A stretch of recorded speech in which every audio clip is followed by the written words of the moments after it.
ಎಲ್ಲರಿಗೂ ನಮಸ್ತೆ, welcome back to ಸ್ವರ ವ್ಲಾಗ್ಸ್ ಯೂಟ್ಯೂಬ್ ಚಾನಲ್. ಇವತ್ತು ಗೌರಿ ಹಬ್ಬ. ನಾನು ಲಾಸ್ಟ್ ವ್ಲಾಗಲ್ಲೇ ಹೇಳಿದ್ದೆ ಈ ವರ್ಷ ಗೌರಿ ಹಬ್ಬನ ನಾವು ಊರಲ್ಲಿ ಹೋಗಿ ಆಚರಿಸ್ತೀವಿ ಅಂತ ಅಂದ್ಬಿಟ್ಟು. ಸೊ ಹಾಗಾಗಿ ಇವತ್ತು ಬೆಳಿಗ್ಗೆ ಬೇಗನೆ ಎದ್ದು ಹೊಸಲು ಪೂಜೆ ಮಾಡಬೇಕಾಗಿತ್ತು. ಮನೆಯೆಲ್ಲ ನೀಟಾಗಿ ಒರೆಸ್ಕೊಂಡು ಒಳಗಡೆನೂ ಕೂಡ ದೇವ್ರ ಪೂಜೆ ಎಲ್ಲ ಮುಗಿಸಿ ಅದಾದಮೇಲೆ ನಮ್ಮನೆ ಹೊರಗಡೆ ಇರುವಂತಹ ಪಾರ್ಕಿಂಗ್ ಏರಿಯಾ ಎಲ್ಲ ಫಸ್ಟ್ ತೊಳ್ಕೊಂಡು ಅದಾದ್ಮೇಲೆ ಹೊಸಲನ್ನ ನೀಟಾಗಿ ತೊಳೆದು ರಂಗೋಲಿ ಇಟ್ಟು ಹೊಸಲು ಪೂಜೆ ಮಾಡ್ಕೊಳ್ಳೋಣ ಗೌರಿ ಮಾಡ್ಕೊಳ್ಳೋಕೆ ಅಂತ ಅಂದ್ಬಿಟ್ಟು ನೀಟಾಗಿ ಇಲ್ಲಿ ರಂಗೋಲಿ ಎಲ್ಲ ಇಟ್ಟು ರೆಡಿ ಮಾಡ್ಕೊತಾ ಇದ್ದೀನಿ. ನಾನು ಹೊಸಲು ಪೂಜೆ ಎಲ್ಲ ಮಾಡಿ ಮುಗಿಸಿ ನಾನು ರೆಡಿ ಆಗಕ್ಕೆ ಹೋದಾಗ ಟೈಮ್ ನೋಡಿದ್ರೆ 3:45 ಅಷ್ಟು ಬೇಗ ಮುಗಿಸಿದ್ದೀನಿ ಅಂತ ಅಂದ್ರೆ ಅಷ್ಟು ಬೇಗ ಎದ್ದು ಮನೆ ಕ್ಲೀನ್ ಮಾಡಿ ದೇವ್ರ ಪೂಜೆ ಸಾಮಾನೆಲ್ಲ ತೊಳ್ಕೊಂಡು ಪೂಜೆಗೆ ರೆಡಿ ಮಾಡಿಕೊಂಡು ನಾನು ಸ್ನಾನ ಮಾಡಿ ಎಷ್ಟು ಬೇಗ ಎದ್ದಿದ್ದೆ ಅಂದರೆ ಆಲ್ಮೋಸ್ಟ್ ನಾನು 1-2 ಗಂಟೆಗೆ ಎದ್ಬಿಟ್ಟಿದ್ದೆ ಅಂತ ಅನ್ಸುತ್ತೆ. ಇವತ್ತು ಎದ್ದಾಗ ನಾನು ಕರೆಕ್ಟಾಗಿ ಟೈಮ್ ನೋಡ್ಕೊಂಡಿರಲಿಲ್ಲ. ನನ್ನ ಹಸ್ಬೆಂಡ್ ಬರೋದೇ ತುಂಬ ಲೇಟ್ ನೈಟು, ಇನ್ನು ಲೇಟ್ ನೈಟ್ 12ವರೆಗೆ ಮಲ್ಕೊಂಡು ಇಷ್ಟು ಬೇಗ ಎದ್ದು ಮಾಡೋಕ್ಕೆ ಸ್ವಲ್ಪ ಆಗಲ್ಲ. ಬಟ್ ಆದರೆ ಏನೂ ಮಾಡೋಕ್ಕಾಗಲ್ಲ. ಹಬ್ಬದ ದಿವಸ ಒಂದೊಂದು ದಿವಸ ಎದ್ದು ಮಾಡಲೇಬೇಕಾಗತ್ತೆ. ಸೊ ನನ್ನ ಹಸ್ಬೆಂಡು ಮತ್ತು ನನ್ನ ಮಗಳು ಕೂಡ ಹೆಲ್ಪ್ ಮಾಡ್ತಾಯಿದ್ರು. ಹಾಗಾಗಿ ಪೂಜೆ ಕೂಡ ಬೇಗ ಮುಗೀತು. ಗೌರಿ ಹಬ್ಬಕ್ಕೆ ಗೌರಿ ಹೊಸಲು ದಾಟಿ ಬರೋದಕ್ಕೆ ಏನೆಲ್ಲ ರೆಡಿ ಮಾಡ್ಕೋತಾರಲ್ವಾ. ಗೌರಿ ಹಬ್ಬಕ್ಕೆ ಹಣ್ಣು ಹಂಪಲು ಎಲೆ ಅಡಿಕೆ ತೆಂಗಿನಕಾಯಿ ಮತ್ತೆ ಹೊಸ ಸೀರೆ ಅಥವಾ ಹೊಸ ಬಟ್ಟೆ ಯಾವುದಾದ್ರೂ ಇದ್ರೆ ಮತ್ತೆ ದೀಪ ಎಲ್ಲ ಹಚ್ಚಿ ಹಾಗೆ ನಾನು ಇಲ್ಲಿ ರೆಡಿ ಮಾಡ್ಕೊತಾ ಇದ್ದೀನಿ. ನಾವಿಲ್ಲಿ ಕಾಯಿ ಹೊಡೆದು ಇಡ್ತೀವಿ ಹೊಸಲಿಗೆ. ಸೊ ಅದನ್ನು ಈ ವರ್ಷ ನಾನು ಹೊಡೆದಿಲ್ಲ, ನನ್ನ ಹಸ್ಬೆಂಡ್ ಅವ್ರು ಬಿಟ್ಕೊಟ್ರು. ಬಿಕಾಸ್ ಪ್ರೆಗ್ನೆನ್ಸಿಲಿ ತೆಂಗಿನಕಾಯಿನ ಹೊಡಿಬಾರ್ದು ಅಂತಾರಲ್ಲ, ಹಾಗಾಗಿ ಅವರೇ ಹೊಡ್ಕೊಟ್ರು. ಇಲ್ಲಾಂದರೆ ನಾನೇ ಹೊಡೆದು ಇಟ್ಟು ಪೂಜೆ ಮಾಡ್ತಾ ಇದ್ದೆ. ನಾನಿನ್ನ ಎದ್ದು ಪೂಜೆ ಮಾಡುವಾಗ ತುಂಬಾನೇ ಕತ್ಲು ಇತ್ತು. ಇಷ್ಟೊತ್ತಿಗೆ ಗಂಟೆ ಹೊಡೆದ್ರೆ ಯಾರು ಏನು ಅನ್ಕೋತಾರೆ ಅನ್ನೋದು ಬೇರೆ ಅಂತ ಅನ್ನಿಸ್ತಾ ಇತ್ತು. ಬಟ್ ಏನು ಮಾಡೋಕ್ಕಾಗಲ್ಲ ಅಂತ ಅಂದ್ಬಿಟ್ಟು ಗಂಟೆ ಹೊಡ್ಕೊಂಡೇನೆ ಪೂಜೆ ಮಾಡ್ತಾ ಇದ್ದೀನಿ. ಈ ವರ್ಷ ಗೌರಿ ಹಬ್ಬದ್ದು ಒಂದು ಖುಷಿ ಏನಪ್ಪಾ ಅಂತಂದ್ರೆ ಈ ವರ್ಷ ಇಲ್ಲಿ ಬೇಗನೆ ಪೂಜೆ ಮಾಡ್ಬಿಟ್ಟು ನಾವು ಊರಿಗೆ ಹೋಗ್ತಾ ಇದೀವಿ. ಅದೇ ನನಗೊಂದು ಸಖತ್ತು ಖುಷಿ ಈ ವರ್ಷ.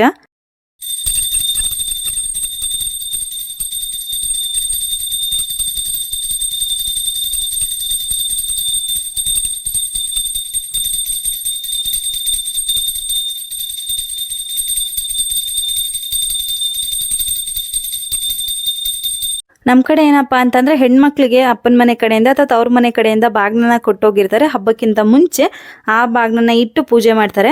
ಬಟ್ ನಾನಿಲ್ಲಿ ನಮ್ಮ ಮನೇಲಿ ನಾವು ಯಾವ್ದನ್ನ ತಗೊಂಡ್ಬಂದಿದ್ದೆ ಅಲ್ವಾ, ನನ್ನ ಹಸ್ಬೆಂಡ್ ನನಗೆ ಅಂತ ಕೊಡ್ಸಿದ್ರಲ್ಲ ಅರಿಶಿನ ಕುಂಕುಮ ಬಟ್ಟೆ ಬಳೆ ಇದನ್ನೆಲ್ಲ ಇಟ್ಟು ಪೂಜೆ ಮಾಡ್ಕೊತಾ ಇದ್ದೀನಿ. ಯಾರು ಕೊಟ್ರೆ ಏನು ಬಿಟ್ರೆ ಏನು ಅನ್ನೋ ಥರ. ಯಾಕಂದ್ರೆ ಬಿಕಾಸ್ ನಾವು ಅವ್ರು ಎಷ್ಟೇ ಬಾಗ್ನ ಕೊಟ್ಟರು ಕೂಡ ನಾವು ಆ ಅರಿಶಿನ ಕುಂಕುಮನ ಹಚ್ಕೊಳ್ಳೋದು ನಮ್ಮ ಗಂಡಂದ್ರ ಹೆಸರಲ್ಲೇ ಅಲ್ವಾ. ಸೊ ನಮ್ಮ ಗಂಡಂದ್ರೆ ಇದನ್ನೆಲ್ಲ ಕೊಡಿಸ್ತಾರೆ ಅಂತಂದ್ರೆ ಅದಕ್ಕಿಂತ ಮಿಗಿಲಾಗಿದ್ದು ಯಾವುದೂ ಇಲ್ಲ ಅಂತ ನನ್ನ ಒಪಿನಿಯನು. ಆ್ಯಂಡ್ ನಾನು ಈ ಹೊಸಲು ಪೂಜೆ ಮಾಡೋ ರೀಲ್ಸ್ನ ನಾನು ಇನ್ಸ್ಟಾಗ್ರಾಮಲ್ಲಿ ಕೂಡ ಪೋಸ್ಟ್ ಮಾಡಿದ್ದೆ. ತುಂಬ ಜನ DM ಮಾಡಿದ್ದಾರೆ. ಆ್ಯಂಡ್ ಹಾಗೆ ಲಾಸ್ಟ್ ಯೂಟ್ಯೂಬಲ್ಲೂ ಕೂಡ ಹೇಳಿದ್ದೀನಿ ನನ್ನ ಹಸ್ಬೆಂಡೇ ಕೊಡಿಸ್ತಿರೋದು ಈ ಸತಿ ಅಂತ ಅಂದ್ಬಿಟ್ಟು. ಅದಕ್ಕೂ ಕೂಡ ತುಂಬ ಮೆಸೇಜ್ ಮಾಡಿದ್ದೀರಾ. ಈ ಟೈಮಲ್ಲಿ ಯಾಕೆ ಬಾಗ್ನ ಇಸ್ಕೊಳ್ಳಿಲ್ವಾ, ಬಾಗ್ನ ಕೊಡಲಿಲ್ವಾ, ತಗೊಳ್ಳಿಲ್ವಾ, ಪ್ರೆಗ್ನೆನ್ಸಿಲಿ ತಗೋಬಾರ್ದ ಅಂತೆಲ್ಲ. ಸೊ ಅದಕ್ಕೆ ನಾನು ಸಪ್ರೇಟ್ ವಿಡಿಯೋನ ಮಾಡಿ ಅಪ್ಲೋಡ್ ಮಾಡ್ತೀನಿ. ನಾನೇ ತಗೊಳ್ಳಿಲ್ವಾ ಕೊಡಲಿಲ್ವಾ ಅಥವಾ ಈ ಟೈಮಲ್ಲಿ ತಗೋಬಾರ್ದ ಏನು ಅಂತ ಅಂದ್ಬಿಟ್ಟು ನಾನು ಕ್ಲಿಯರಾಗಿ ಹೇಳ್ತೀನಿ. ಸೊ ದಯವಿಟ್ಟು ಇಲ್ಲಿಗೆ ಬಾಗ್ನ ಅನ್ನೋದನ್ನು ದಯವಿಟ್ಟು ಸ್ಟಾಪ್ ಮಾಡಿ ಅದ್ರ ಬಗ್ಗೆ ಮೆಸೇಜ್ ಮಾಡೋದನ್ನ ಅಂತ ಹೇಳ್ತಾ ಇದ್ದೀನಿ.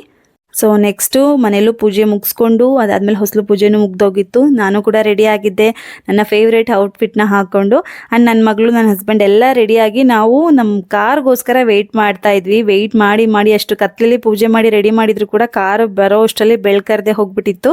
ಸೊ ನಾವು ಡ್ರೈವರ್ಗೆ ಕಾರ್ನ ಲೀಸ್ ಕೊಟ್ಟಿದ್ವಿ ಅಲ್ವಾ, ಅವರು ಅವ್ರ ಡ್ಯೂಟಿನೆಲ್ಲ ಮುಗಿಸ್ಕೊಂಡು ನೈಟ್ ಡ್ಯೂಟಿನ ಮುಗಿಸ್ಕೊಂಡು ಕಾರ್ನ ತೊಗೊಂಡು ಬಂದು ಕೊಡೋ ಅಷ್ಟರಲ್ಲಿ ತುಂಬ ಟೈಮ್ ಆಗೋಗ್ಬಿಟ್ಟಿತ್ತು. ಏನು ಮಾಡೋಕ್ಕಾಗಲ್ಲ ಅಂತ ಅಂದ್ಬಿಟ್ಟು ಬೆಳಗ್ಗೆ ಒಂದು 7 ಗಂಟೆ ಅನ್ಸುತ್ತೆ ನಾವು ಮನೆ ಬಿಟ್ಟಾಗ. ಸೊ ಅಷ್ಟೊತ್ತಿಗೆ ಮನೆ ಬಿಟ್ಟು ಹೋಗ್ತಾ ಇದ್ವಿ. ನಾನೀ ಸಲ ಮನೇಲಿ ಅಷ್ಟು ಗ್ರ್ಯಾಂಡಾಗಿ ಏನು ಪೂಜೆ ಮಾಡಿಲ್ಲ. ಬಿಕಾಸ್ ಅಷ್ಟೊಂದು ನೈವೇದ್ಯ ಅಥವಾ ಹಣ್ಣು ಹಂಪಲು ಹಾಲು ಎಲ್ಲ ಇಟ್ಟು ಪೂಜೆ ಮಾಡಿದ್ರೆ ನಾವು ಬರೋದು ಇನ್ನೂ 2-3 ಡೇಸ್ ಆಗುತ್ತೆ. ಅಷ್ಟರಲ್ಲಿ ಅದೆಲ್ಲ ಹಾಳಾಗ್ಬಿಟ್ಟಿರುತ್ತೆ. ಹಾಗಾಗಿ ನಾನು ನಾರ್ಮಲ್ ಹೂವು ಮತ್ತು ಎಲೆ ಅಡಿಕೆ ಅಷ್ಟನ್ನೇ ಇಟ್ಟು ಪೂಜೆ ಮಾಡ್ಕೊಂಡಿದ್ದೀನಿ. ಮನೆಯಿಂದ ಹೊರಟು ಡ್ರೈವರು ಕೂಡ ನಮ್ಮ ಜೊತೆ ಬಸ್ ಸ್ಟಾಪ್ಗೆ ಡ್ರಾಪ್ ಮಾಡ್ಕೊಳಕ್ಕೆ ಬಂದರು. ಅವ್ರು ಡ್ರಾಪ್ ಎಲ್ಲ ಮಾಡಿಬಿಟ್ಟು ನಾನು ಫ್ರೆಂಡ್ ಸೀಟಿಗೆ ಬಂದು ಕೂತ್ಕೊಂಡು ನನ್ನ ಮಗಳನ್ನ ಹಿಂದೆ ಸೀಟಲ್ಲಿ ಕೂರಿಸ್ಬಿಟ್ಟು ನಾನು ನನ್ನ ಹಸ್ಬೆಂಡು ಮಾತಾಡಿಕೊಂಡು ಹೋಗ್ತಾ ಇದ್ವಿ. ತುಂಬ ಅಂದರೆ ತುಂಬ ದಿವಸನೇ ಆಗೋಗ್ಬಿಟ್ಟಿತ್ತು ನಾವಿಬ್ಬರು ಈ ಥರ ಖುಷಿಯಾಗಿ ತುಂಬ ದೂರ ಟ್ರಾವೆಲ್ ಮಾಡಿ. ನನ್ನ ಪ್ರೆಗ್ನೆನ್ಸಿ ಕನ್ಫರ್ಮ್ ಆಗಿ ನನಗೆ 5 ತಿಂಗಳಾಯಿತು. ಇದಕ್ಕೂ ನಾನು ಪ್ರೆಗ್ನೆನ್ಸಿ ಕನ್ಫರ್ಮ್ ಆದಮೇಲೆ ಒಂದ್ಸತಿಗೂ ಊರಿಗೆ ಹೋಗೇ ಇಲ್ಲ. ಅದಕ್ಕೂ ಮುಂಚೆ ಒಂದು 4-5 ತಿಂಗಳು ಮುಂಚೆನೇ ಹೋಗಿ ಬಂದಿದ್ದಲ್ವಾ, ಸಖತ್ತು ಖುಷಿ ಇತ್ತು ಊರಿಗೆ ಹೋಗ್ತಿದ್ದೀವಿ ಅಂತ ಅಂದ್ಬಿಟ್ಟು. ಆನ್ ದ ವೇ ಹಾಗೆ ನನ್ನ ಹಸ್ಬೆಂಡ್ ಅವರ ಅಕ್ಕಂಗೆ ಬಾಗ್ನ ಕೊಡೋದಕ್ಕೆ ಸ್ವಲ್ಪ ಐಟಮ್ಸ್ನ ತಗೊಬೇಕಾಗಿತ್ತು. ಹೂವು ಹಣ್ಣು ಮತ್ತೆ ಈ ಥರ ಎಲೆ ಅಡಿಕೆದೆಲ್ಲ ಅದನ್ನ ತಗೊಳಕ್ಕೆ ಅಂದ್ಬಿಟ್ಟು ನೆಲಮಂಗಲದಲ್ಲಿ ಒಂದು ಮಾರ್ಕೆಟ್ ಬರುತ್ತೆ, ಅಲ್ಲಿಗೆ ಹೋಗಿದ್ವಿ. ನಾನು ಅನ್ಕೊಂಡೆ ನಮ್ಮ ಮಾದನಾಗ್ನಲ್ಲಿ ಅಥವಾ ನಮ್ಮ ಏರಿಯಾದಲ್ಲೇ ಹಣ್ಣೆಲ್ಲ ಅಷ್ಟು ಕಾಸ್ಟ್ಲಿ ಇರುತ್ತೆ, ಬೇರೆ ಕಡೆ ಕಮ್ಮಿ ಇರುತ್ತೆ ಮಾರ್ಕೆಟಿಗೆ ಹೋಗಿ ತೊಗೊಂಡ್ರೆ ಅಂತ. ಬಟ್ ಇದಕ್ಕಿಂತ ಅಲ್ಲೇ ಪರವಾಗಿಲ್ಲ ಅಂತ ಅನ್ನಿಸ್ತು. ತುಂಬ ಕಾಸ್ಟ್ಲಿ, ಹಬ್ಬದ ಸೀಸನ್ ಮತ್ತು ನಾವು ಗೌರಿ ಹಬ್ಬದ ದಿನನೇ ತಗೋತಾ ಇರೋದ್ರಿಂದ ತುಂಬ ಅಂದರೆ ತುಂಬ ಕಾಸ್ಟ್ಲಿ ಅನ್ನಿಸ್ತು ನನಗಂತೂ.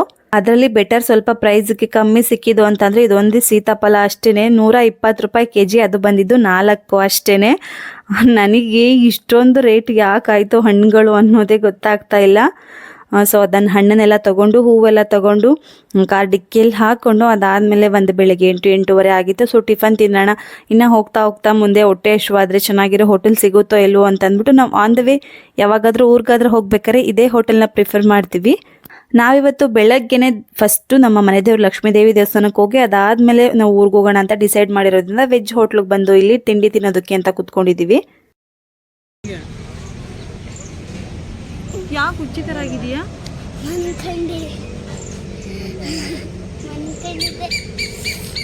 ಚಳಿನಾ? ನಿಂತಿರುಗು, ನಾನು ಎಷ್ಟು ಚೆನ್ನಾಗಿ ಮಾಡಿ ರೆಡಿ ಮಾಡಿದೆ ಗೊತ್ತಾ? ನಿಂತಿರುಗು.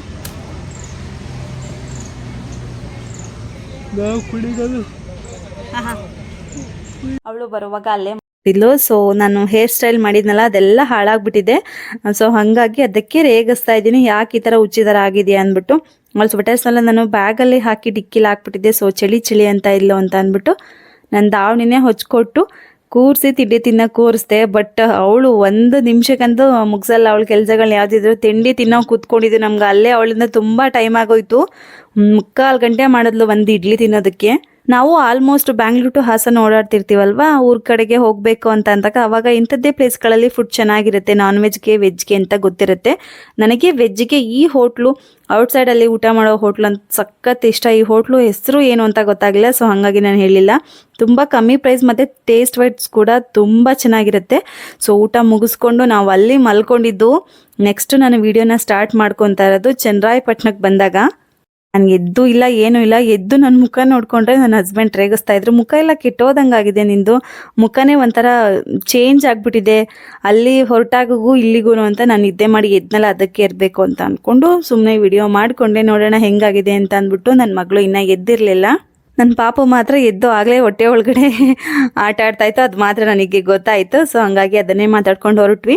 ಅದಾದಮೇಲೆ ಎಲ್ಲನೂ ತೊಗೊಂಡು ನಾವು ಬಾಗ್ನದ ಸಾಮಾನು ಮಾತ್ರ ನಮಗೆ ಅಲ್ಲಿ ಸಿಕ್ಕಿರಲಿಲ್ಲ ಮಾರ್ಕೆಟಲ್ಲಿ. ಸೊ ಹಾಗಾಗಿ ಹೋಗುವಾಗ ಇಲ್ಲಿ ಚನ್ನರಾಯಪಟ್ಟಣ ಬಸ್ ಸ್ಟಾಪಲ್ಲಿ ಬಾಗ್ನದ ಸಾಮಾನು ಕಣ್ಣಿಗೆ ಬಿತ್ತು. ಸೊ ಅದನ್ನು ತಗೊಳ್ಳೋಣ ಅಂತಂದ್ಬಿಟ್ಟು ನನ್ನ ಹಸ್ಬೆಂಡ್ ಇಳ್ಬಿಟ್ಟು ಹೋಗಿದ್ದಾರೆ. ಇನ್ನೊಂದೇನಪ್ಪ ಅಂದರೆ ನಿದ್ದೆ ಮಾಡಿ ಎದ್ದಿದ್ದಕ್ಕೆ ಆಲ್ರೆಡಿ ನನಗೆ ಅಷ್ಟು ಬೇಗ ತಿಂಡಿ ತಿಂದಿದ್ರಿಂದ ಹೊಟ್ಟೆ ಹಸಿವಾಗ್ತಾ ಇತ್ತು. ಒನ್ಸ್ ನಾವು ಅವ್ರಿಗೆ ಕೊಡೋಣ ಬಾಗ್ನಿಗೆ ಅಂತೆಲ್ಲ ಹಣ್ಣು ತೆಗೆದು ಕಟ್ಟಿ ಇಟ್ಟಾದ್ಮೇಲೆ ಅದರಿಂದ ತೆಗೆದು ತಿಂದರೆ ಸರಿಯಾಗಲ್ಲ ಅಂತ ಅಂದ್ಬಿಟ್ಟು ಮತ್ತೆ ಸಪ್ರೇಟಾಗಿ ಬೇರೆ ಹಣ್ಣನ್ನು ತೊಗೊಂಡು ಬರ್ತೀನಿ ಅಂತ ಮತ್ತೆ ವಾಪಸ್ ಹೋದರು. ಈ ಕಾಸ್ಟ್ಲಿ ರೇಟಲ್ಲಿ ಯಾವ ಹಣ್ಣು ತೊಗೊಳ್ಳೋದು ಬೇಡ, ತಿನ್ನೋದು ಬೇಡ, ಇದ್ರೂ ರೇಟಿಗೆ ಒಂದು ಟೈಮ್ ಊಟನೇ ಬಂದುಬಿಡತ್ತೆ ಅಂತ ಅನಿಸುತ್ತೆ. ಬಟ್ ಆದರೆ ನಮ್ಮ ಮನೆಯವರು ಕೇಳಬೇಕಲ್ಲ. ಸೊ ಹೋಗಿ ತಗೊಂಬಿಟ್ಟು ಬಂದರು. ನಮ್ಗೆ ಆಲ್ರೆಡಿ ತುಂಬ ಟೈಮ್ ಆಗೋಗ್ಬಿಟ್ಟಿತ್ತು ದೇವಸ್ಥಾನಕ್ಕೆ ಹೋಗೋಕ್ಕೆ. ನನ್ನ ಮಗಳು ಕೂಡ ಇವಾಗ ಜಸ್ಟು ಎದ್ದು ಮಾತಾಡ್ತಾ ಇದ್ದಾಳೆ, ಇಷ್ಟು ದೂರ ಬಂದುಬಿಟ್ಟಿದ್ದೀವ ನನಗೆ ಗೊತ್ತೇ ಆಗಿಲ್ಲ ಅಂದ್ಬಿಟ್ಟು. ಸೊ ಮಲಿಕೊಂಡು ಹೆಂಗೆ ಬೇಕು ಹಂಗೆ ಒದ್ದಾಡಿರೋದ್ರಿಂದ ಹುಚ್ಚಿ ಥರ ಕಾಣಿಸ್ತಾ ಇದ್ದಾಳೆ ಅವಳು. ನಾವು ಹೋಗ್ತಿರೋ ನಮ್ಮ ಮನೆ ದೇವರು ಲಕ್ಷ್ಮೀ ದೇವರು ಹೆಣ್ದೇವರು ಆ ದೇವಸ್ಥಾನ ಬೇಗ ಅಂದರೆ ಬೇಗ ಕ್ಲೋಸ್ ಆಗಿ ಹೋಗುತ್ತೆ, ಒಂದು 10-10:30 ಅಷ್ಟೇ.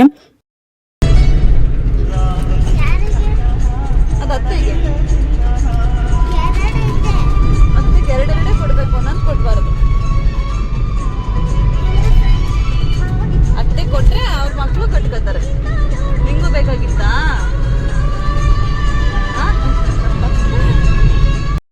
ಸೊ ಇಷ್ಟೆಲ್ಲ ತಲೆ ಬಿಸಿಗಳ ಮಧ್ಯೆ ನಾನು ಹಳ್ಳಿಲಿ ಓದಿದಂತಹ ಸ್ಕೂಲ್ನು ನೋಡ್ಕೊಂಡು ಹೋದ್ವಿ. ಇದೇ ನಾನು ಹಳ್ಳಿಲಿ 8ನೇ ಕ್ಲಾಸ್ವರೆಗೂ ಓದಿದ ಸ್ಕೂಲು. ಅಲ್ಲಿಂದ ನಾವು ದೇವಸ್ಥಾನಕ್ಕೆ ಹೋಗ್ಬೇಕಾದ್ರೆ ತುಂಬ ಅಂದರೆ ತುಂಬ ಹಳ್ಳಿ ರೋಡು. ಈ ರೋಡಲ್ಲಿ ಹೋಗುವಾಗಂತೂ ತುಂಬ ವಾಮಿಟ್ ನನಗೂ ಮತ್ತು ನನ್ನ ಮಗಳಿಗೂ. ಅವಳಂತೂ ಸುಸ್ತಾಗಿ ಹೋಗಿದ್ಲು, ನಾನೇ ಇನ್ನೂ ಪರವಾಗಿಲ್ಲ ಅಂತ ಅನ್ಬೋದು. ಅವಳನ್ನಂತೂ ಕಂಟ್ರೋಲ್ ಮಾಡೋಕ್ಕಾಗ್ತಿರ್ಲಿಲ್ಲ. ನಿಲ್ಲಿಸಿ 10 ನಿಮಿಷಕ್ಕೂ ನಿಲ್ಲಿಸಿ ಅಂತ. ಎಷ್ಟು ಬೇಗ ಬರುತ್ತೆ ಅಂದ್ಕೋತಾ ಇದ್ವಿ. ಫೈನಲಿ ದೇವಸ್ಥಾನ ಬಂತು. ನಮ್ಮ ದುರದೃಷ್ಟಕ್ಕೆ ನಾವು ಅಷ್ಟು ಬೇಗ ಬಂದರೂ ಕೂಡ ಕ್ಲೋಸ್ ಮಾಡ್ಕೊಂಡು ಹೋಗೇ ಬಿಟ್ಟಿದ್ದಾರೆ ದೇವಸ್ಥಾನನ. ಒಂದು ಅರ್ಚಕರು ನಂಬರ್ ಇಲ್ಲ. ಅಕ್ಕಪಕ್ಕದ ಮನೇಲಿ ವಿಚಾರಿಸೋದಕ್ಕೆ ಅವ್ರು ಹೇಳಿದ್ರು ಬಾಗ್ನ ಕೊಡೋಕ್ಕೆ ಬೇರೆ ಊರಿಗೆ ಹೋಗ್ಬಿಟ್ಟಿದ್ದಾರೆ ಅವರು, ಇವಾಗ ಬಂದಿದ್ದೀರಾ, ಬೆಳಗ್ಗೆನೇ ಪೂಜೆ ಮಾಡ್ಕೊಂಡು ಹೋಗೇ ಬಿಟ್ರು ಅಂತ. ನಮಗೆ ಬೇಗ ಪೂಜೆ ಮಾಡ್ಕೊಂಡು ಹೋದ್ರೆ ಸಾಕಾಗೋಗ್ಬಿಟ್ಟಿತ್ತು. ಬಿಕಾಸ್ ಸಖತ್ತು ಸುಸ್ತಾಗ್ತಾ ಇತ್ತಲ್ಲ. ಹಾಗಾಗಿ ನನಗೆ ನನ್ನ ಮಗಳನ್ನ ತಡೆಯೋಕೆ ಆಗ್ತಾ ಇರಲಿಲ್ಲ. ಅವಳಂತೂ ಇರ್ತಾನೆ ಇರಲಿಲ್ಲ, ಹೋಗೋಣ ನನಗೆ ಆಗ್ತಿಲ್ಲ ಅಂತ. ಸೊ ಹೆಂಗಾದ್ರೂ ಮಾಡಿ ಮೈಂಡ್ ಡೈವರ್ಟ್ ಮಾಡೋಣ ಅಂತ ವಿಡಿಯೋ ಮಾಡೋಣ, ರೀಲ್ಸ್ ಮಾಡೋಣ, ನೀನು ಹಂಗೆ ಮಾಡು ಹಿಂಗೆ ಮಾಡು ಅಂತೆಲ್ಲ ಹೇಳ್ಕೊಡ್ತಿದ್ದೆ. ಸೊ ಫೈನಲಿ ದೇವಸ್ಥಾನದ ಹತ್ರ ಹೋಗಿ ನಿಮಗೋಸ್ಕರ ಪಾಪಗೋಸ್ಕರ ಅಂತ ಒಂದು ಹೂ ತೊಗೊಬಂದು ಕೊಡ್ತಾ ಇದ್ದಾಳೆ. ನಾನು ಎಷ್ಟೇ ಮುದ್ದು ಮಾಡಿದ್ರು, ಎಷ್ಟೇ ಪ್ರೀತಿ ತೋರಿಸಿದ್ರು ಅವಳಿಗೆ ಇರ್ತಾನೆ ಇಲ್ಲ. ಫಸ್ಟ್ ಮನೆಗೆ ಹೋಗೋಣ, ನನಗೆ ಆಗ್ತಿಲ್ಲ ಅಂತ ಸಪ್ಪೆ ಮುಖ ಮಾಡ್ಕೊಂಡು ಬೇಜಾರು ಮಾಡ್ಕೊಂಡಿದ್ದಾಳೆ.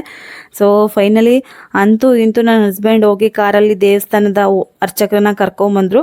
ಅರ್ಚಕರು ಸಿಗಲಿಲ್ಲ ನನಗೆ, ಅವರು ಸೆಕೆಂಡ್ ಅರ್ಚಕರು ಇರ್ತಾರಂತಲ್ಲ ಅವರು ಸಿಕ್ಕರು. ಅವ್ರನ್ನ ಮನೆಗೆ ಕರ್ಕೊಂಡೋಗಿ ಸ್ನಾನ ಮಾಡಿಸಿ ವಾಪಸ್ ಮತ್ತೆ ದೇವಸ್ಥಾನಕ್ಕೆ ಕರ್ಕೊಂಬಂದು ಆಲ್ಮೋಸ್ಟ್ ಒಂದು 12 ಗಂಟೆ 2 ಅವರ್ ಅಲ್ಲೇ ಕೂತಿದ್ದೀವಿ. ರಾಮ ಅನ್ನಂಗೆ ಆಗೋಗ್ಬಿಡ್ತು ನನಗೆ. ನಾವೇ ಒಂದು ಗೆಸ್ ಮೇಲೆ ಬಂದಿದ್ದು. ಇವತ್ತು ಗೌರಿ ಹಬ್ಬ, ಅದು ಬೇರೆ ಹೆಣ್ಣು ದೇವರು ಲಕ್ಷ್ಮೀ ದೇವಿ ಅಲ್ವಾ. ಸೊ ಇವತ್ತು ಸಾಯಂಕಾಲದವರೆಗೂ ತೆಗ್ದಿರ್ತಾರೆ ದೇವಸ್ಥಾನ ಅಂತ ಅಂದ್ಕೊಂಡಿದ್ದೆ. ಬಟ್ ಪ್ರತಿ ಸತಿ ಹೆಂಗಾಗ್ತಿದ್ದೋ ಹಂಗೆ ಆಗೋಯ್ತು. ಸೊ ಫೈನಲಿ ಅರ್ಚಕರೆಲ್ಲ ಬಂದರು, ದೇವಸ್ಥಾನ ಎಲ್ಲ ಡೋರ್ ಓಪನ್ ಮಾಡಿ ತೆಗೆದ್ರು. ನಾವು ಇಷ್ಟೊಂದು ಗಡಿಬಿಡಿಯಲ್ಲಿ ಬರಬೇಕಾದ್ರೆ ದೀಪದೆಣ್ಣೆ ಕೂಡ ಮರ್ತು ಬಂದುಬಿಟ್ಟಿದ್ದೀವಿ. ಸೊ ನಮ್ಮ ಅದೃಷ್ಟಕ್ಕೆ ಹೆಂಗೋ ಅದು ಪಕ್ಕದಲ್ಲೇ ಇರುವಂತಹ ಒಂದು ಅಂಗಡಿಲಿ ಸಿಕ್ತು, ಅದನ್ನು ತಗೊಂಬಂದು ಕೊಡ್ತಾ ಇದ್ದಾರೆ ನಮ್ಮ ಮನೆಯವರು. ನನಗಂತೂ ಆಗ್ತಾನೆ ಇಲ್ಲ, ಸುಮ್ಮನೆ ಕುತ್ಕೊಂಡ್ಬಿಟ್ಟೆ ಗೋಡೆ ಹೊರ್ಕೊಂಡು ಚಕ್ಲು ಬಕ್ಲು ಹಾಕೊಂಡು ನನ್ನ ಮಗಳು ರೇಗಿಸ್ತಾ ಇದ್ದಾರೆ. ಇಬ್ಬರು ಏನು ಊಟಕ್ಕೆ ಕೂತಿದ್ದಾರೆ, ಎದೊಳಿ ಪಾಪ ಮೇಲೆ ಅಂತ. ಅವಳು ಹೆಂಗಾದರೂ ರೇಗಿಸ್ಕೊಳ್ಳಿ, ನನಗಂತ ಎದೊಳಕ್ಕಾಗಲ್ಲ ಅಂತ ಸುಮ್ಮನೆ ಕೂತ್ಕೊಂಡೆ. ನನ್ನ ಹಸ್ಬೆಂಡ್ ಇಲ್ಲಿ ಪೂಜೆ ಎಲ್ಲ ಮಾಡಿ ಮುಗಿಸಿ, ನಮಗೆ ಇಲ್ಲೂ ಏನೂ ಹರಕೆ ಅಂತ ಏನೂ ಇರಲಿಲ್ಲ. ಬಟ್ ವರ್ಷಕ್ಕೊಂದ್ಸತಿ ಮನೆ ದೇವರಿಗೆ ಬರಬೇಕಿತ್ತು. ಬಟ್ ಲಕ್ಷ್ಮೀ ದೇವಿಗೆ ನಾವು 2 ವರ್ಷದಿಂದ ಹೋಗೋಕ್ಕಾಗಿರಲಿಲ್ಲ. ಸೊ ಹಂಗಾಗಿ ಸ್ವಲ್ಪ ಮನೇಲೂ ಕೂಡ ಪ್ರಾಬ್ಲಮ್ಸ್ ಆಗ್ತಿತ್ತಲ್ವ, ನಮ್ಮ ಮನೆ ದೇವ್ರಿಗೆ ಹೋದರೆ ಸರಿ ಆಗ್ಬೋದೇನೋ ಅಂತ ಅಂದ್ಕೊಂಡು ಹೋಗ್ತಿದ್ದು ಅಷ್ಟೇ. ಸೊ ಇಷ್ಟೊಂದು ದೂರ ಟ್ರಾವೆಲ್ ಮಾಡಿ ಬೆಂಗಳೂರಿಂದ 5 ರಿಂದ 6 ಅವರ್ ಅಂತೂ ಆಗೇ ಆಗುತ್ತೆ ಈ ದೇವಸ್ಥಾನಕ್ಕೆ ಹೋಗೋಕ್ಕೆ. ಇಷ್ಟೊಂದು ವೆಯ್ಟ್ ಮಾಡಿ ಒಂದು 2-3 ಅವರು ನಮಗೆ ನೆಮ್ಮದಿಯಾಗಿ ಪೂಜೆ ಅಂತೂ ಆಯಿತು. ಕೈಲಿ ಹಿಡ್ಕೊಂಡಿದ್ಯಾ? ಹಾಂ, ಚಪ್ಪಲಿ ಹಾಕ್ಲ ಕೈಲಿ ಹಿಡ್ಕೊಂಡಿರೋದು ಆಯ್ಕೊಳ್ಳೋ, ಕಾಲಿಗೆ ಕಾಲು ಮಣ್ಣು ಕಲ್ಲೆಲ್ಲ ಒತ್ತುತ್ತವೆ. ಪಪ್ಪ ಹಾಯ್ಕೊಂಡಿದ್ಯಲ್ಲ ಆಯ್ಕೋ ರೀ, ತಡಿ.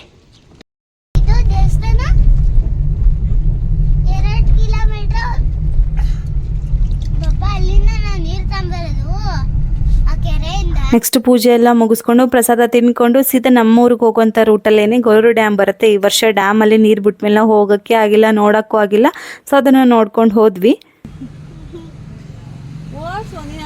ಮುಂದಕ್ಕೆ ಹೋಯ್ತಾ ಇಲ್ಲ, ಮುಂದಕ್ಕೆ ಹೋಗಕ್ಕಲ್ಲ, ಅದು ಹಂಗೆ ಓಡಿಸತ್ತೆ ಡ್ರೈವರ ನೀನು. ನನ್ನ ಮಗಳು ನಾನು 100 ತನಕ ಕರ್ಕೊಯ್ತಾಳೆ ಅಂದ್ಕೊಂಡಿದ್ನಲ್ಲ ನೀನು.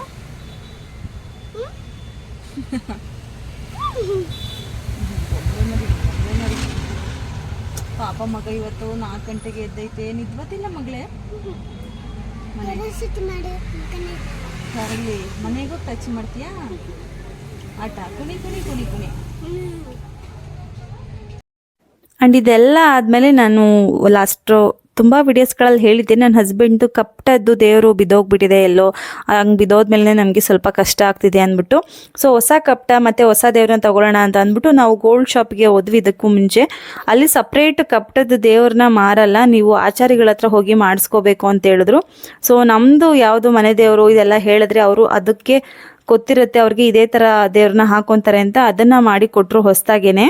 ಅದನ್ನ ಮಾಡಿಕೊಟ್ಟು ನಮ್ಗೆ ಅದು ಇಷ್ಟ ಎಲ್ಲ ಆದಮೇಲೆ ಕಪ್ಟ ಹಳೇದಾಗ ಕಾಣುತ್ತೆ, ದೇವ್ರು ಮಾತ್ರ ಹೊಸ ಥರ ಕಾಣುತ್ತೆ, ಎಲ್ಲನೂ ಕ್ಲೀನ್ ಮಾಡಿಕೊಡ್ತೀನಿ ಅಂದರು. ಸೊ ನನ್ನ ಮಗಳು ಚೈನು, ನನ್ನ ಹಸ್ಬೆಂಡ್ ಕತ್ತಿನ ಚೈನು ಮತ್ತು ಕಪ್ಟ ಹಾಕಿದ್ರಲ್ಲ ಅದು ಎಲ್ಲನೂ ಕೂಡ ಇಲ್ಲಿ ಕ್ಲೀನ್ ಮಾಡಿಸೋಣ, ಒಂದೇ ಸತಿ ಪಾಲಿಷ್ ಮಾಡಿಸೋಣ ಅಂತ ಅಂದ್ಬಿಟ್ಟು ಕೊಟ್ಟಿದ್ವಿ. ತುಂಬ ಅಂದರೆ ತುಂಬಾ ಬ್ಲ್ಯಾಕ್ ಆಗಿತ್ತು ಈ ಬೆಂಗಳೂರು ನೀರಿಗಂತೂ. ಸೊ ಒಂದು 80% ಫುಲ್ಲು ಕ್ಲೀನ್ ಆಯಿತು, ಫುಲ್ 100% ಏನು ಕ್ಲೀನ್ ಆಗಲಿಲ್ಲ ಅದು.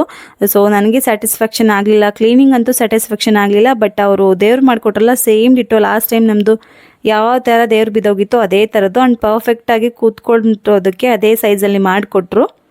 ನಾವು ಹೊಸದಾಗಿ ಪರ್ಚೇಸ್ ಮಾಡಿದಿದ್ರೆ ಒಂದು 8 ರಿಂದ 9 ಸಾವಿರ ಆಗ್ತಿತ್ತು. ಬಟ್ ಇವಾಗ ಇದು ತುಂಬ ಕಮ್ಮಿ, 1,000 ಒಳಗಡೆನೆ ಮುಗ್ದೋಯ್ತು. ಆಯ್ತಾ, ಇಷ್ಟೇ ಇದ್ದಿದ್ರಿ ಆಗ್ಲೂ ಸ್ವಲ್ಪ ಸಾಮಾನ್ಯವಾಗಿ ಮನೇಲಿ ಈ ಥರ ಎಲ್ಲ ಸಂಭವಿಸೋದು ಅಂದರೆ ಈಗ ಕಪ್ಟ ದೇವ್ರು ಬಿದ್ದೋಗ್ಬಿಟ್ಟಿತ್ತಲ್ಲ ಅದೆಲ್ಲ ಆಗೋದು ಯಾವುದಾದ್ರೂ ಒಂದು ಗುರುತಿಗೆ ಅಂತ ಅಂತಾರೆ. ಸೊ ನಮ್ಮ ಮನೇಲೂ ಕೂಡ ಆ ದೇವರು ಯಾವಾಗ ಬಿದ್ದೋಯ್ತು ಅಂಗಡಿ ಹತ್ರ ಅಂತ ಇವ್ರಿಗೆ ಗೊತ್ತೇ ಆಗಿಲ್ಲ. ಅವಾಗಿಂದ ತುಂಬ ಕಷ್ಟ ಏನೋ ಆರೋಗ್ಯ ಸಮಸ್ಯೆ, ಹಣಕಾಸಿನ ಸಮಸ್ಯೆ ಎಲ್ಲ ಇತ್ತು.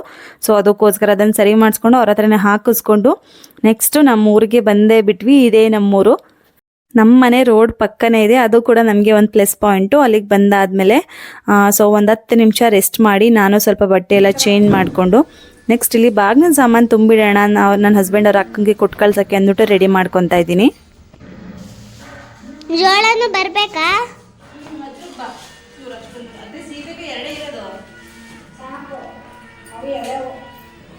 ಮಾತ್ರ ಹಾಕು. ಒಂಚೂರು ಬರ್ತೀರಾ ಇಲ್ಲಿ? ಒಂಚೂರು ಬರ್ರಿ ಇಲ್ಲಿ. ಸಣ್ಣ ಬೆಗ್ಗೆ ಆದ್ರೆ ಅರ್ಧ ಹಾಕ್ಸೋದು.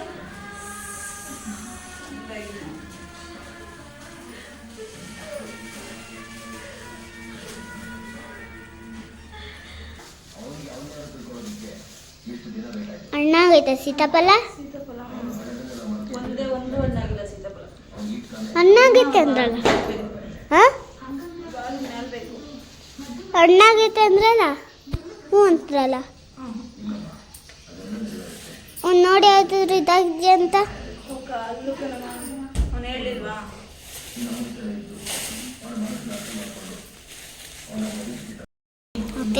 ಆಗ್ತಿದೆ.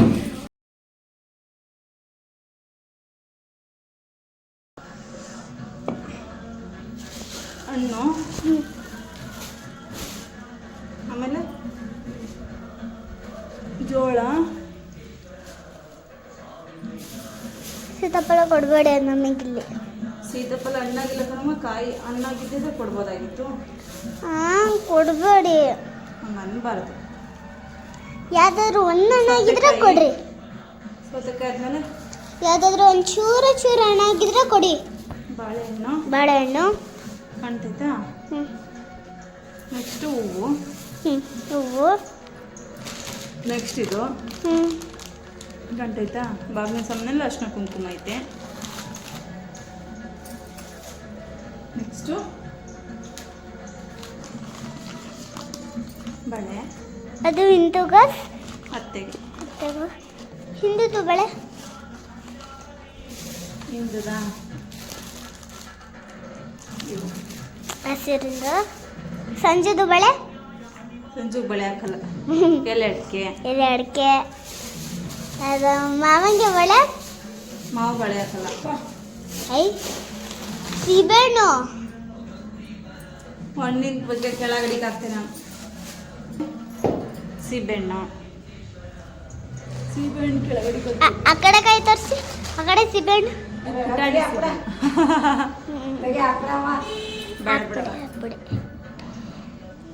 ಅಜ್ಜಿ ಒಂದು ಹಣ್ಣಾಗಿಲ್ಲ.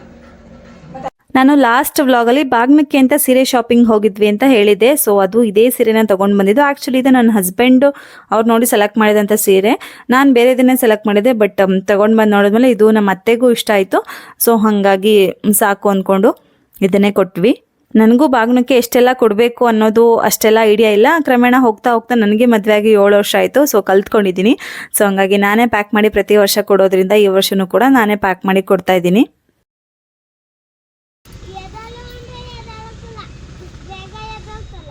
ಇಷ್ಟು ಇವಾಗಿದ್ದಾಳೆ ಅವಳು. ಮತ್ತೆ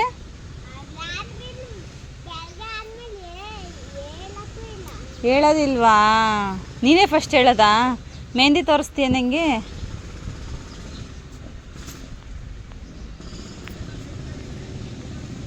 ಎಲ್ಲ ಯಾರ ಕೊಟ್ಟಿದ್ದು? ಇನ್ನೊಂದು ಏಕೆ ಅದರಲ್ಲಿ ಇಟ್ಟು ಅಳಿಸ್ಕೊಂಡಿದ್ಯಾ? ನೆಕ್ಸ್ಟು ಅದೆಲ್ಲ ಮಾಡಿ ಮುಗಿದ್ಮೇಲೆ ನನ್ನ ಹಸ್ಬೆಂಡು ಪಾಪ ಲೇಟ್ ನೈಟ್ ಬಂದು ಇನ್ನು 2 ಗಂಟೆಗೆ ನನಗೆ ಎದ್ದು ನನಗೆಲ್ಲ ಹೆಲ್ಪ್ ಮಾಡಿಕೊಟ್ಟು ತುಂಬ ಸುಸ್ತಾಗಿದ್ರು. ಸೊ ಹಂಗಾಗಿ ಅವ್ರು ಮಲ್ಕೊಳ್ಳಿ, ರೆಸ್ಟ್ ಮಾಡಲಿ ಅಂತ ಅಂದ್ಬಿಟ್ಟು ನನ್ನ ಪಾಡಿ ನಾನು ಈಚೆ ಬಂದೆ. ಅಲ್ಲಿ ನಮ್ಮ ಪಕ್ಕದ ಮನೆ ಮಗು ಜೊತೆ ಮಾತಾಡ್ಕೊಂಡು ನಿಂತ್ಕೊಂಡೆ. ನಮ್ಮೂರಲ್ಲಿ ಗೌರಿ ಹಬ್ಬದ ದಿವಸ ಮಳೆ ಬಂತು. ನಿಮ್ಮೂರುಗಳಲ್ಲೂ ಮಳೆ ಬಂತ ಅನ್ನೋದನ್ನು ಕಮೆಂಟ್ ಮಾಡಿ. ಗೌರಿ ಹಬ್ಬದ ದಿವಸ ಗೌರಿ ಹತ್ಕೊಂಡು ಗಂಡನ ಮನೆಯಿಂದ ಅಪ್ಪನ ಮನೆಗೆ ಹೋಗ್ತಾಳಂತೆ. ಸೊ ಹಾಗಾಗಿ ಪ್ರತಿ ವರ್ಷ ಗೌರಿ ಹಬ್ಬದ ದಿವಸ ಮಳೆ ಬಂದೇ ಬರುತ್ತಂತೆ.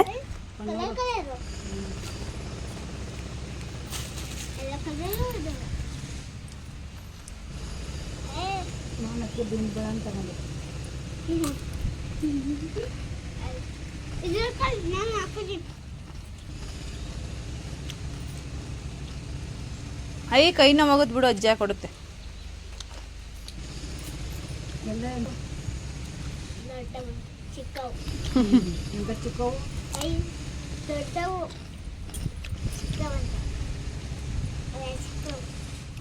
ನೀಡವ ಕಾಲ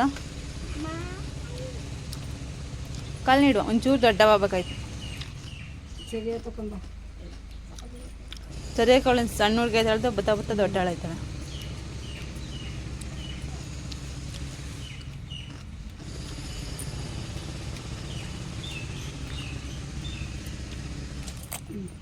ಕೈ